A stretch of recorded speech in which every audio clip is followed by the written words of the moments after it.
Going on, everybody? We have episode 2 of the Grease Trap today. Last time we had myself, John Scavo, and Michael DiPiero, but today we have Lowen Chesley and Eric Bender. Lowen joined Sigma Chi last spring in 2022, and Eric Bender joined SAE last fall in 2021. So, Lowen and Eric, if you guys don't mind introducing yourselves.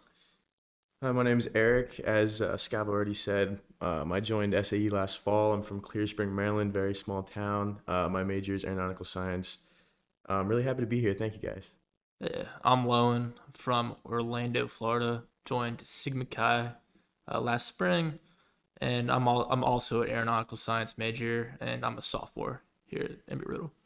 I'm Jared O'Shea, back hosting the podcast again.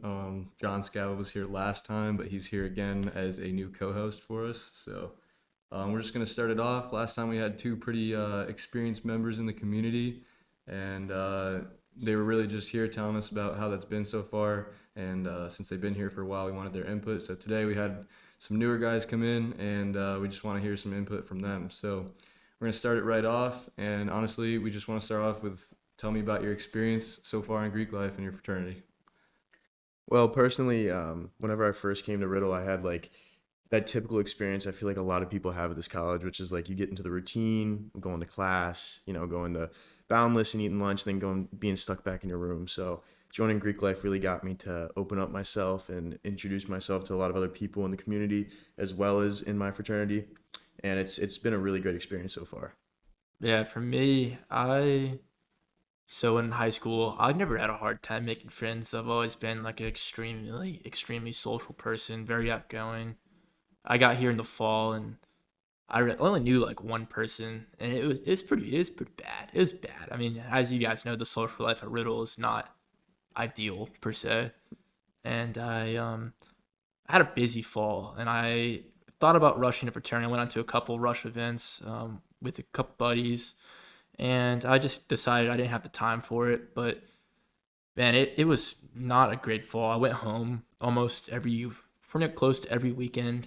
And so in the spring, I was like, I'm gonna do it. I'm gonna join a fraternity, and I ended up picking Sigma Chi because my flight instructor is actually he's a SIG, and it's been one of the best decisions I ever made. It's been amazing that my brothers and also like the guys, also just other fraternities, sororities, whatnot. It's been an amazing way just to meet new people, have great experiences, similar experiences with those guys in fraternities. Especially here at this college, I mean, it opens up your experience a lot, It makes you have a really good social life as well as an academic. I mean, I tell a lot of people, you don't come here for a social life, you come here because of academics. I mean, Embry-Riddle is an amazing academic college, and, joining Greek life just really expands your horizons once you get here.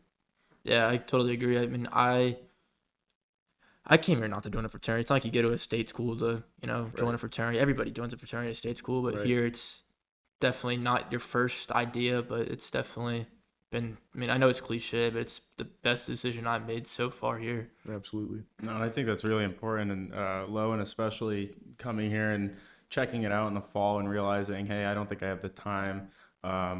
Busy with academics, busy with other things, but then realizing that the weekends weren't great and the social life wasn't great, and you're still yearning for that despite being at a STEM school. And like both of you said, the fraternities here are different than state schools, and once you start getting involved, it's a decision you're never going to regret. So that's huge.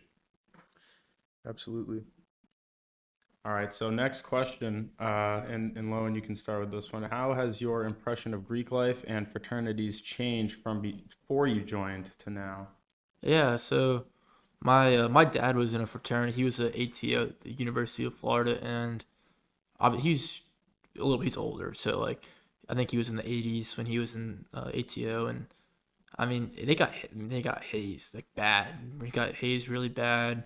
Also, their pledge program was over a year long, 2 semesters, and so I kind of had that experience. He had a great experience. He was actually the president of his fraternity, so he kind of told me a little bit about what it was, what happened, what was up with Greek life. But I mean, coming here, I kind of expected that it was gonna be a little bit different, just because obviously it's a different group of people here than versus a state school, and it's everything I expected. I mean, when I went through that pledge process, at least for Sigma Chi, like there was no hazing. There's none of like the bad stuff associated with the fraternity. It's all about getting to know your older brothers, and at least me, I don't know about you, but Yeah, like same. instead of resenting your older brothers for getting hazed or whatnot, like I grew really close to them. Yeah, me as well. I mean, I've traveled a lot, to other chapters in the state as well as, our Mother Mew in Alabama, and it is a completely different experience than what it is here. I mean, there's a lot of like negative stuff that goes on there that we would consider, off limits completely here. I've had an amazing experience here with, getting to know the older members of our fraternity, just like Lowen was saying. I've grown a lot closer than other people would at other colleges because of our traditions that we have here at Riddle. No, that's a really good point. And me personally, from going to IFC Prime events where I get to meet IFC presidents from around the nation and talking to them, we're all on the same page of we don't want that negative stuff in our communities. But I feel like here at Riddle, it's a lot easier for us because of the scale and also the focus of our university to make sure that those changes are made and keep that negative stuff away from our community. So I'm glad that was the experience for both of you. Yeah, and to add on to what you were saying, I mean, like, one of the things that I pride our community on, and our organization as a whole, as well as yours, Lowen, is that nobody has beef or a disagreement with anybody. We're a community, we're a whole, and we act like that. And I really do, take pride in that. Yeah, no, obviously, I completely agree. I told everybody at every rush event we had, I told everybody there's 8 other amazing organizations, and it's about just like finding. Obviously I'm biased because I am a Sigma Chi, but like it's all about finding that group of people that's for you. Not everybody's a Sigma Chi, not everybody's a Fiji, not whatever it might be, and it's just about finding that group, which is the most important thing. Absolutely. Yeah, I think one of the things that people don't think about a lot, but that does happen here, everyone thinks about the stereotypes of, hazing, just sitting home drinking. But I think one of the things that's most impressive about our school is a lot of the stereotypes are people join fraternity, sorority, whatever, and they're just lazy people who sit home all the time. And I think here it's actually like completely the opposite. I think most people that join Greek life here actually end up thrusting themselves into other positions, like tons of clubs, tons of leadership positions. So I think that's one of the coolest things I've seen. To move on, just to hear a little more fun stuff from you guys, what do you think your favorite chapter or community memory is so far? It could be something with your brother, something with someone from a different fraternity. It doesn't have to be from a fraternity. Anything. I'm gonna have to think on this one. Yeah, there's a lot. I mean, I have so many good memories with my brothers and other organizations. I mean, that's like I said earlier, there's no beef with anybody, so we can go anywhere and have fun with anybody, sororities or fraternities. So like it's just, I don't know, there's a ton. Yeah, I mean, there's a lot that's probably, I'm trying to think of the PG ones. Yeah, me as well. Me as well. We did ask this last time too. If you can't think of like a specific one, because I know there's a lot, we did ask last time to Scavo and Mikey, maybe like a tradition that you and your brothers have or anything that I don't know, even if it's, every Thursday we go out to the Tortugas game or whatever. So yeah, those games are a lot of fun. Yeah. I mean, I guess ours would be like, no matter what's going on a Friday, we always go to one of our brothers' houses and we'll just kick back, relax, and, de-stress for a while. Especially going here to Riddle, I mean, schoolwork is number one priority. So throughout the week, your social life is definitely down to a minimum. So that weekend, whenever you get the chance to go out and have fun with your brothers or your friends, I mean, it's just take advantage fully of it. And I've had some of the best memories after classes on Fridays. Yeah, I agree with that. I'd say like for us, it's very work hard and then play very hard. It's we have study hours throughout the week, and it's like one of our things. You're your brother's keeper, so I'm gonna have all my brothers on me, making sure I have my schoolwork done. But one of my probably the coolest things I'm really looking forward to it is for the Florida Georgia game.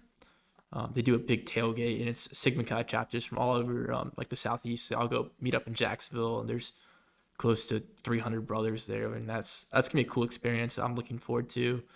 In the past, I would say pledge class. I'd say just like going through pledging with. I have 10 guys in my pledge class, and going through pledging with those 10 guys, I can pick up the phone with any one of those guys, have an hour plus long conversation with any of those any of those guys, and that's probably my favorite experience, just going through that with them. No, those both sound like really awesome experiences, and I like the fact that you guys, both joining just last year, and Lowen especially joining last spring, and it only being the fall now. You guys have so many memories already created that it's hard to pick just one. So that's kind of a testament to how you can maximize your experience here at Embry-Riddle as a college student, as your social life evolves along with your academic life here at Riddle. Like you were saying, holding your brothers accountable while also playing hard on the weekends. I know a lot of people here, they have that fear of missing out. They don't want to miss out on the fun things, but it's okay to miss out on the fun stuff during the week and instead really lock in, study together, make sure you guys are doing what you need to on your exams, and then on the weekend just balling out and making memories. But no, that's great. Our next question, what are you looking forward to most this year? I know this year we're gonna finally, dive in. Our chapter was very small whenever I first got here. We had, I believe, like 6 or 7 members. Now we've grown to 22. Actually, we have our initiation this evening, so we're very excited for that. But we're actually gonna dive into our National Philanthropy Movember, which I'm very excited about. I think that's gonna be really good for all of our brothers in the community as well. For me, I would say there's a number of different things. For the philanthropy side, we set a goal of $50,000 this year towards the Huntsman Cancer Institute. We raised $27,000 last year, and we're gonna go very hard for that. Derby Days in the spring, I'm very excited. I got an MC Derby Days last spring, and that was an experience. I mean, standing up there in front of 200-300 people, making a fool of myself. That was a lot of fun. But we raised a ton of money for cancer research. I'm also looking forward to my pledge class. I think we're gonna do a little camping trip. So I'm looking forward to that. It's gonna be a lot of fun too. Yeah, let me add on to what you were saying about the cancer research. That was probably one of the most fun I've had, was watching Derby Days and that kind of stuff. I mean, from another org's point of view, that was just, man, I wish I could have joined in and had some fun doing that stuff. I mean, that was great. Yeah, definitely. And Eric, that's huge you said that, because actually on the last episode, when Jared asked me what my favorite memory was, I believe one of my answers, if not my answer, was Sigma Chi's Derby Days. Watching those videos of the people who are affected by cancer, and then seeing what Sigma Chi does to raise money for that organization is huge, and it really is a moving experience.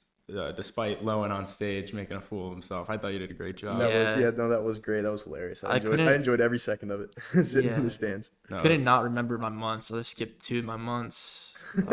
I call that Geo.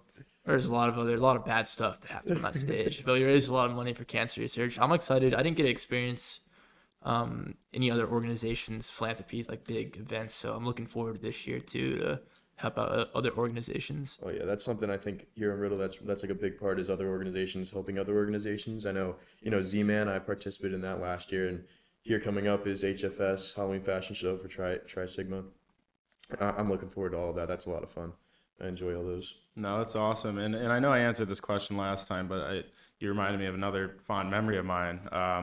You mentioned Z-Man. For me, competing was awesome, but I liked being on the other side of it when I was able to MC and also coach a little bit. But seeing the interactions between the chapters who are competing for a position, but also they all have that same common goal of raising money, and seeing the bond that you guys form as competitors is huge. I think it's really cool that even though you're all going for the same title, there's never really any bad blood in those green rooms or in the dance rehearsals, because they always do that one dance where everybody's got to dance together, and it's just fun watching everybody get goofy.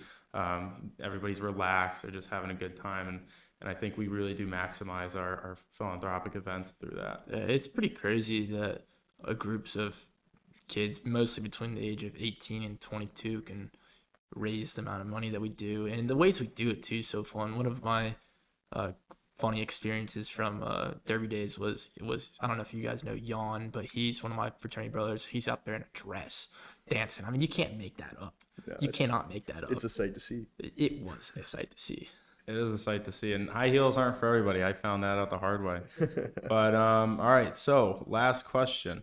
If you could have dinner with any 3 famous dead people and 1 famous alive person, who would it be and why? And if you don't want to answer famous for the dead person, it could also be a family member that you might not have gotten a chance to interact with, or a friend, or any of those. I'm trying to think of comedians right now. For a live person, like a live famous comedian, probably Bert Kreischer. That man's insane, and he's hilarious. I listen to like his podcast with like Joe Rogan and stuff like that. That stuff's hilarious. Anybody who can make me laugh, I want to talk to them because that's I love laughing. Who doesn't, right? No, for me, for my live person, it's got to be Tiger Woods. Got to be Tiger Woods. Play a round of golf with Tiger Woods and have some dinner afterwards. That'd be outstanding stuff. Yeah. Oh yeah. I mean, sheesh. There's so many people. I'm trying to think. Dead people, probably any U.S. president would be pretty cool. Just to, like, hear the stories. The way Roosevelt. There was a lot of stuff that happened with Roosevelt. I'd love to hear about that. Which one? Franklin Delano Roosevelt. That man, he definitely has some secrets. I want to hear him. I want to hear him. My history knowledge needs some work. Jeez, that's a good question. Yeah, that is. There's so many opportunities. My man Scavo put me on the spot. You got any, Scavo?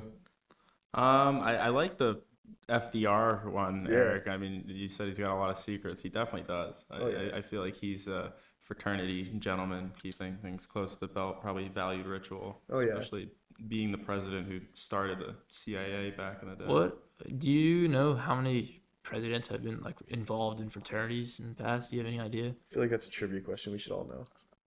That should be a question we all know. I know, not to be biased here, but Calvin Coolidge, he was a Fiji. Oh.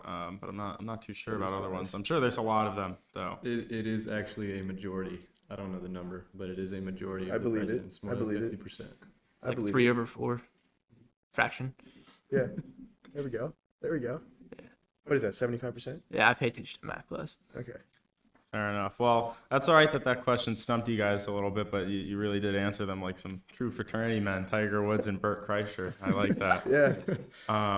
But thank you guys so much for being on here. It's nice hearing, while we were getting the perspective of newer members, while you guys have been in for a while now, it's good to see that all of the healthy things that we're trying to instill in the community are really rubbing off onto the newer guys. And you guys are also very involved members of your chapter, so I think that's a testament to you guys and the fact that what you put in is what you get out. I think you guys have gotten so much out of your first two semesters in Greek life and in your fraternities because you have participated a lot and you've put a lot into this and you showed that you cared. So good on you guys. Oh, are you trying to scam me, Scavo? I think you had a bonus question. Okay. No, that was the bonus question. Oh, no, you're scamming me. That's three alive, one dead. That was that was the bonus question. No, I'm being scammed. That's Anyway, fraudulent. I liked all those answers today. It's good to hear from some newer members of the community. But that's pretty much where we're going to end it. You guys have any last words you want to say before you guys head off? Thank you both for having us. It was a great time. I love talking to anybody, everybody. So appreciate it. It was a great time. And to your point too, with what you get out of it for what you get out of it, what you put in it. And that's so true. I mean, once you become an active brother, the only obligations that you really have is just going to chapter. And I mean, you show up to everything and you do most you can. You're gonna get so much more out of that fraternity, and you're gonna get as much as you put in. You're gonna get even more and plus way out. Oh yeah, absolutely. And this is your second episode, right? I feel honored to be on this early. Yeah, no, this is you're the man. You're the man. Yeah. Thank you guys. Well, we want to thank you guys for coming. Thanks, Scavo, for being my new co-host today. Starting on episode 2. I guess you were just so good at your answers on episode 1 you showed up today. That's crazy. But anyway, we hope you guys go tell your friends that this is a good time. I hope you guys enjoyed it. Absolutely. Hopefully we get some new good people on the next episode. But that'll be it for the episode 2 of The Grease Trap.